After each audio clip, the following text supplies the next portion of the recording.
दोस्तों, आज की जो हमारी सच्ची घटना पे आधारित कहानी है वह मानवता को शर्मसार कर देने वाली है। और पूरी कहानी सुनेंगे तो दोस्तों वाकई में आप थोड़े दुखी हो जाएंगे। लेकिन आप लोगों को दुखी करना हमारा मकसद नहीं है, सिर्फ आप लोगों को जानकारी देना है और सचेत करना है कि देश दुनिया में कैसी कैसी घटनाएं घट जाती है। तो दोस्तों, आज की जो हमारी सच्ची कहानी है वह बिलासपुर की है। छत्तीसगढ़ बिलासपुर में एक कॉलोनी है जहाँ पे कंस्ट्रक्शन का काम चल रहा था।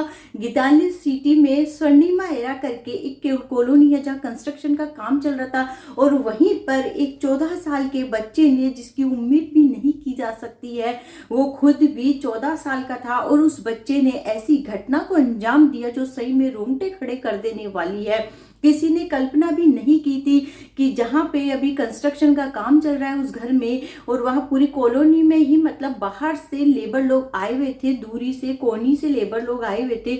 और वो लेबर लोग वहाँ रहते भी थे अपनी फैमिली के साथ में, और वहाँ वो लोग काम भी करते थे, कंस्ट्रक्शन का काम चल रहा था। तो वहीं पे उस बच्चे ने ऐसी घटना को, वारदात को अंजाम दिया जिसको सुनकर आसपास के लोगों में मतलब एक अजीब सी डर और घबराहट बन गई थी कि वाकई में ऐसी घटनाएं भी क्या हो सकती है। क्या सब लोग सोचने पे मजबूर हो गए थे और सबको अपने अपने बच्चों के लिए बहुत ज्यादा डर भी लग रहा था। तो दोस्तों, आखिर में क्या घटना थी और उस बच्चे ने आखिर में इस घटना को क्यों अंजाम दिया, कैसे हुआ और किस प्रकार से उसने ये पूरा काम किया, क्यों किया। तो चलिए दोस्तों, इस कहानी को आपको डिटेल में पूरा सुनाते हैं। तो चलिए कहानी को हम शुरू करते हैं। नमस्कार दोस्तों, मैं रिपोर्टर हिमानी। तो दोस्तों, आज की जो हमारी सच्ची घटना है छत्तीसगढ़ बिलासपुर की है, जहाँ पे गीतांजलि सिटी में एक कॉलोनी है स्वर्णिमा एरा, जहाँ पे कंस्ट्रक्शन का काम चल रहा था। बाहर से लेबर लोग आए हुए थे, वो लोग वहाँ रहते भी थे और कंस्ट्रक्शन का काम भी करते थे। बहुत दूरी से आए थे तो अपने परिवार के साथ में वहीं रहते थे, वहीं के मकानों में जहाँ पे कंस्ट्रक्शन का काम चल रहा है वो वहाँ रुके हुए थे और वहीं पे वो लोग काम करते थे। तो दरअसल हुआ क्या था कि एक छोटी बच्ची थी, वो अपने घर वालों से चॉकलेट की जिद कर रही थी। 5 से 6 साल के बीच की कोई वो बच्ची थी, जिद कर रही थी। तो दुकान पे चॉकलेट लेने के लिए गई थी। चॉकलेट लेने के लिए गई तो एक लड़का जो था 14 साल का, उस पर उसकी नजर पड़ी। वो देखा कि बच्ची अकेली जा रही है, तो वह उसे चॉकलेट का लालच देकर वो दुकान पे गई। फिर उसने चॉकलेट जरूर वहां से ली। फिर बाद में वो जब आ रही थी तो लड़का उसे और चॉकलेट का लालच देने के बहाने अपने साथ में ले जाता है। और वह उसे एक और जो पास में ही घर था जहाँ कंस्ट्रक्शन का काम चल रहा था, सूना मकान था, वहां पे कोई नहीं था, वहां पे वो उसे बहाने से छत पे ले जाता है। लड़की फिर बाद में भागने की कोशिश करती है तो वह उसे घसीट लेता है। वो उसको थोड़ा डर लगता है लड़की को ऊपर जाने पे कि ये मुझे कहाँ ले जा रहे हैं, चॉकलेट भी नहीं है। वो जैसे भागने की कोशिश करती है, लड़का उसे घसीट लेता है। वो जो लड़का था उसने जितने भी पुलिस के बयान से और सबूतों से सब चीज का पता चला कि वो लड़का जो था पहले गलत वीडियोस को अपने मोबाइल में देखता है। उसके बाद जो वो उसे देखता है उत्तेजित होता है, तो उसके बाद वो शिकार अपना तलाशने लगता है। तो उस बच्ची पर उसकी नजर पड़ती है और उस बच्ची को वो पकड़ के बहाने से ऊपर छत पे ले जाता है और उसके साथ में गलत कुछ करने की कोशिश करता है। तभी वहां पर जो वो देखता है, वो बच्ची जब जिद करती है भागने की, तो वहां पर पास में ईंट वगैरह रखी हुई थी क्योंकि मकान में कंस्ट्रक्शन का काम चल रहा था। ईंट से वो उसके सर पे वार करने लग जाता है गुस्से में, क्योंकि वो लड़की चीखने चिल्लाने लगती है। उसे डर लगता है कि कोई सुन लेगा करके, बाहर जाके किसी ने उसको बता देगी, और डर से घबराहट से और जोर जबरदस्ती करने की कोशिश करता है। जब वो बच्ची ऐसी हालत में मिली थी, उसके पूरे जब उसकी बॉडी थी, उसके पूरे कपड़े अपड़े फटे हुए थे, पूरा मतलब उस बच्ची की उसने इतनी गंदी हालत की। वो उसे पूरी तरह से मारता है ईंट से, पत्थर से। उसकी आंखों पे भी इतने वार किया जाते हैं, उसकी आंख भी पूरी अस्त व्यस्त हो जाती है। उसके प्राइवेट पार्ट पे भी वो किस तरीके से वार करता है, क्या करता है। तो उसकी हालत जो थी बहुत ही ज्यादा गंभीर हो जाती है और लड़की जो है मौके पे ही दम तोड़ देती है।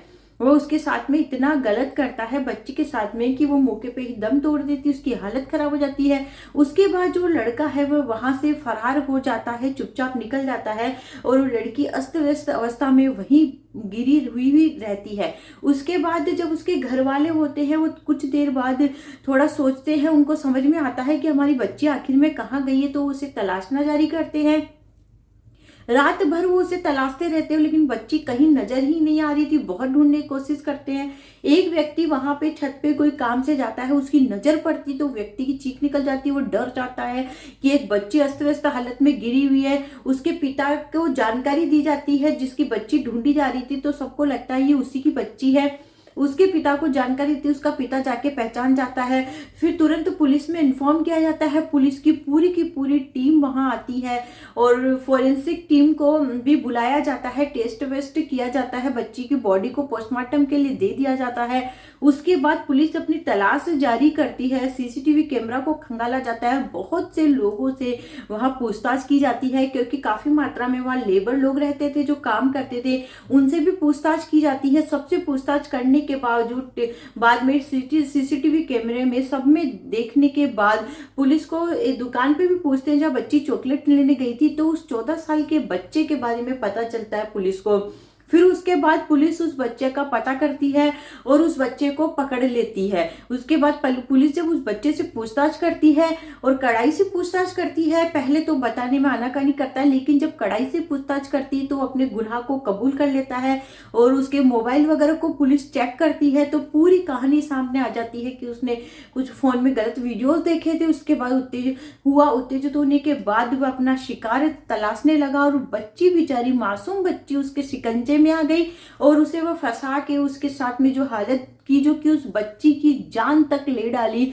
तो ये हैवानियत की चरम सीमा है। मतलब ऐसा, मतलब कोई व्यक्ति कैसे किसी बच्ची के साथ में कर सकता है। जरा सा किसी बच्चे को थप्पड़ तक मारने में डर लगता है किसी दूसरे बच्चे को, तो उसने इतनी बड़ी हैवानियत कैसे कर ली। तो आप लोग से यही कहानी सुनाने का उद्देश्य दोस्तों, आप लोगों को सिर्फ जागरूक करना है कि आप भी आसपास में कहीं भी अपने बच्चे को यदि खेलने भेजते हैं, चाहे बच्चा हो चाहे बच्ची हो, लड़का लड़की, ऐसा नहीं है लड़का छोटा है तो हम उस पर ध्यान नहीं दें, लड़की है तो उस पर ध्यान दें, दोनों पर ही ध्यान देना बहुत जरूरी है। कई बार लड़कों के साथ भी कुछ कुछ गलत ऐसे केस हो जाते हैं। चाहे आपका बच्चा छोटा रहे, ना समझ होते हैं, बच्चों में इतनी समझ नहीं होती, वो चॉकलेट के लालच में ही किसी के भी साथ चले जाते हैं। तो बच्चे यदि आपके बाहर खेलते हैं तो उन पे निगरानी रखना एनी टाइम बहुत ज्यादा जरूरी है, क्योंकि जहाँ पे कॉलोनी का काम चल रहा था वहां पे कई लोगों का घर भी है, उनके भी बच्चे वहां खेलते रहते हैं और भी कई लोग वहां रहते हैं। तो ऐसी हालत में बच्चों पे ध्यान देना जरूरी, क्योंकि हमारे बच्चे अक्सर बाहर खेलने जाते हैं और यदि कोई बहला फुसला के उन्हें ले जाएगा तो वो तो चॉकलेट की लालच में चले जाएंगे। तो ऐसे में बच्चों के साथ कुछ भी कभी भी कहीं भी गलत हो सकता है। तो एनी टाइम आप लोग सावधान रहे, अपने बच्चों पे नजर रखें, बच्चे कहाँ जा रहे हैं और बच्चे फोन में क्या देख रहे हैं, इस चीज पे भी नजर रखना जरूरी है। कि वो 14 साल का बच्चा था, लेकिन कोई उम्मीद कर सकता है कि 14 साल का बच्चा ये कांड कर सकता है। तो बच्चों पे भी इस प्रकार की नजर रखना बहुत ज्यादा जरूरी है कि बच्चे क्या देख रहे हैं और बच्चे इस इतनी छोटी सी उम्र में किस लेवल तक गलत काम करने का सोच रहे हैं। तो इस कहानी से दोस्तों बस आपको यही देना चाहते हैं संदेश कि आप लोग भी सावधान रहे, सतर्क रहे और वीडियो को दोस्तों ज्यादा से ज्यादा शेयर करना न भूले अपने फैमिली और फ्रेंड्स में, ताकि वह भी इस चीज की पूरी जानकारी ले सके। तो दोस्तों अगले वीडियो में फिर हम आपसे मिलेंगे एक नई कहानी के साथ में, एक नई सच्ची घटना पे आधारित कहानी के साथ में। तो मिलते हैं अगले वीडियो में। बाय बाय दोस्तों।